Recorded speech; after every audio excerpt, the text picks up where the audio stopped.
This is a Fox News alert. Yesterday, Saudi Arabia declared an end to its airstrikes in Yemen. And today, Saudi Arabia launching new airstrikes. Without any doubt, Yemen is imploding. Nearly 1,000 people have been killed since the start of the Saudi-led campaign against the Iran-backed rebels. And today, the Saudi ambassador right here in Washington saying the Saudi military will continue to use force to stop the Houthi militants in Yemen. And who could forget President Obama calling Yemen a success story? Well, the chaos there, it is growing and spreading. It's just another failure in a string of the administration's foreign policy nightmares, from ISIS to Iran to Boko Haram. Just take a look at this latest Fox News poll. 81% of voters say ISIS poses a real national security threat to the United States. 65% of voters say Iran poses a security threat to our homeland. Senator Lindsey Graham joins us. Good evening, sir. Got some informed voters out there. What in the world is going on with the president's foreign policy? Well, it's failing on multiple fronts. He's probably the most ill-prepared person to be commander-in-chief in the history of the country, most likely. He was a community organizer, and his worldview is that we're just one of many nations. We're the glue that holds the world together. If nothing else you've learned over the last 6 years, when America doesn't lead, the world falls apart. And it's dangerous for us. You know, he just makes bad calls. I mean, I think, you know, in the beginning, I think, like, when he said ISIS was JV, I thought, oh, my God, I mean, how could anyone say that? I mean, that was really bad. And then last fall, he says Yemen is a success. And you look at what's going on in Yemen. He's tried to say things are great in Burma, Myanmar. Well, I was just there recently. They aren't. I mean, they're not as bad as any of these other places. But I mean, like, where is it? What's worst of all? What?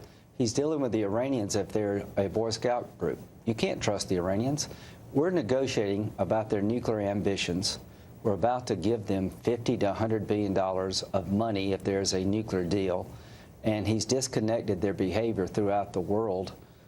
This is nuts. If you give the Iranians money, what do you think they'll do with it? You know what I don't get? That he wants us to trust the Iranians in this deal. Obviously, we're going to watch it carefully. This deal is weak as it's structured. Whatever it is. But at the same time, I said, how can he sell to the American people that we should consider going forward and trusting them when he doesn't even trust them to be in Yemen, because we've got the USS Roosevelt, there to protect us, to protect our interests, that navigation there. Can I tell you why Yemen really matters? Al-Qaeda in the Arabian Peninsula resides in Yemen. They're a Sunni radical Islamic terrorist group. They're the #1 threat against the homeland.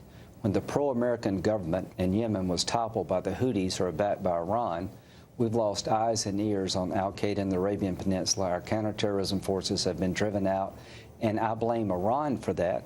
Assad has killed 220,000 Syrians. He couldn't last 5 minutes without the Iranians. Hezbollah is a terrorist group that is destabilizing Lebanon, attacked Israel.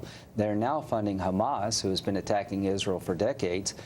As they do all this, we negotiate with them as if they're doing nothing bad. This is just insane. One of the things I don't think anyone's really looking at, though, is that the result of all that's going on means that there are literally millions of displaced persons and millions of refugees, which puts, first of all, humanitarian issues. Christians, but it's going to have an economic cost because the host countries can't afford to have them. These displaced person camps, you've got people who get sick and spread things. You've got people who don't even have any nationality, no birth certificates, no nothing. It's going to have. It's a huge world cost, and it hasn't even. And it's just getting worse. We should go to one of these refugee camps. I've been to one in Turkey. I've been to one in Iraq. I've been to displaced persons camps with Franklin Graham in Haiti. I've been to these places. If you've been, you don't forget. One of the best allies we have in the world is the King of Jordan. He's had 1 million refugees from Syria come into Jordan. It's really hurting the Jordanian economy and putting the king at risk.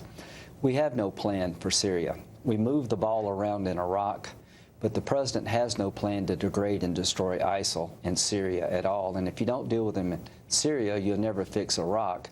At the end of the day, I think his plan is to do the least amount as possible, put duct tape on the world, and turn this over to the next president. And it's really sad. But this deal with the Iranians, I hope, will have to come to the Congress before it's binding. And what would a good deal look like? If we can't go anytime, anywhere to inspect their military facilities, then we'll never be able to verify a good deal. All right, I have to ask you about Senator Rand Paul calling you and Senator John McCain lapdogs for President Obama's policies. That'd be news to the White House. I've used every word I know to describe this failed foreign policy by Barack Obama. I think it's failing on multiple fronts. At the end of the day, I like Senator Paul.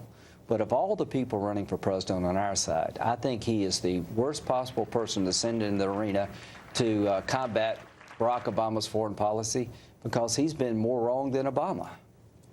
Well, and the world marches on. We'll see what happens with in foreign policy and everything else.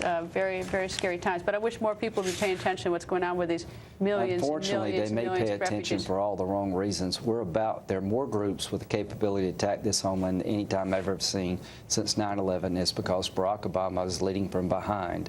And the answer to leading from behind is not being one step behind him. Senator, nice to see you, sir. Thank you.